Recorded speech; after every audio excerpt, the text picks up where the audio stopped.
Assalamualaikum. Bertemu kembali. Lama kita tidak berjumpa. Okey, pada hari ini kita akan menyambung pelajaran kita tentang keperluan asas benda-benda hidup. Apakah dia benda hidup? Awak telah belajar sebelum ini ciri-ciri benda hidup. Ada berapa ciri benda hidup kalau ingat? Ya, ada 5 ya, iaitu benda hidup memerlukan makanan dan air, benda hidup perlu bernafas, benda hidup perlu bergerak, benda hidup perlu membiak dan juga benda hidup akan membesar. Okey. Jadi, untuk pelajaran hari ini awak boleh rujuk buku teks muka surat 26. Apakah dia benda hidup? Semestinya benda hidup ialah seperti manusia, tumbuhan dan juga haiwan. Baik, menurut buku teks, keperluan benda hidup, keperluan asas benda hidup kesemua benda hidup ni memerlukan makanan, air dan juga udara untuk meneruskan kehidupan. Manusia, haiwan dan tumbuhan memerlukan keperluan asas dengan cara yang berlainan. Jadi walaupun ketiga-tiga ini ialah benda hidup, tetapi cara untuk mendapatkan keperluan asas adalah berlainan. Baik, bagi keperluan asas yang pertama iaitu makanan. Tumbuhan terpaksa dan mesti membuat makanannya sendiri. Tumbuhan tidak dapat bergerak ke kantin ataupun ke pasaraya untuk membeli makanan. Tidak seperti manusia. Jadi tumbuhan terpaksa membuat makanannya sendiri. Dan bagaimana tumbuhan perlu membuat makanan sendiri? Kita akan belajar selepas ini. Bagi manusia dan haiwan pula, makanan diperlukan untuk mendapatkan tenaga. Tanpa makanan, kita akan jadi letih, kita akan jadi lesu. Contohnya, baru ni bulan puasa, cikgu tengok ramai anak murid cikgu yang keletihan, terutamanya pada kelas waktu petang. Betul tak? Sebab apa? Tak dapat makanan kan? Baik, berbalik kepada cara tumbuhan membuat makanan. Tumbuhan memerlukan udara untuk bernafas dan juga untuk membuat makanan. Kepada tumbuhan, udara mempunyai 2 fungsi, iaitu untuk bernafas, tumbuhan itu sendiri bernafas dan juga membuat makanan. Seperti yang cikgu cakap tadi, tumbuhan tidak dapat pergi ke kantin, ke pasaraya untuk membeli makanan. Walau bagaimanapun, bagi manusia dan juga haiwan, udara diperlukan untuk bernafas. Awak pun sedang bernafas sekarang. Cuba tutup hidung. Lemas, tak ada udara. Bila tak ada udara, manusia dan juga haiwan akan mati sebab tidak dapat bernafas. Keperluan asas yang ketiga iaitu air.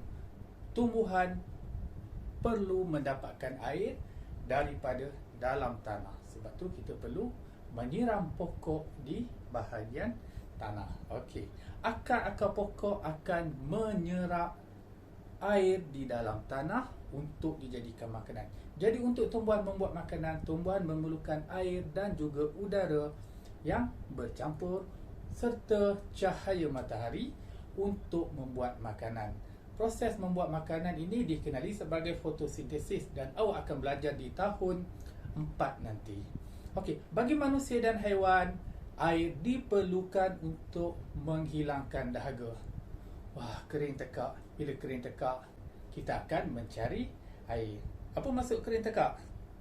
Ya, maksudnya kita semua mengalami dahaga. Okey, kembali kepada buku teks muka surat 26. Okey, di dalam muka surat 26 ni dinyatakan bagaimana manusia dan juga haiwan perlu mendapatkan makanan dan juga air. Tetapi bagi pokok memerlukan udara, cahaya dan juga air untuk membuat makanan. Kalau hilang salah satu daripada 3 sumber ni bagi tumbuhan, iaitu cahaya, udara dan juga air, tumbuhan tidak akan dapat hidup. Tetapi pada manusia kita memerlukan makanan dan juga air untuk terus hidup. Ada satu lagi. Apakah keperluan asas bagi manusia dan haiwan? Okey, manusia dan haiwan perlu perlindungan dan juga perlu berlindung daripada panas dan hujan serta berlindung daripada bahaya.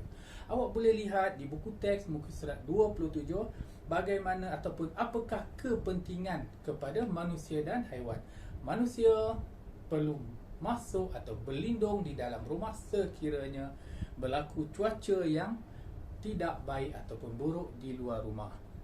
Seperti di dalam gambar, budak masuk ke dalam rumah dan menutup tingkap biliknya apabila ternampak kilat dan juga petir di luar. Bagaimana pula dengan haiwan? Seperti beruang yang ditunjukkan.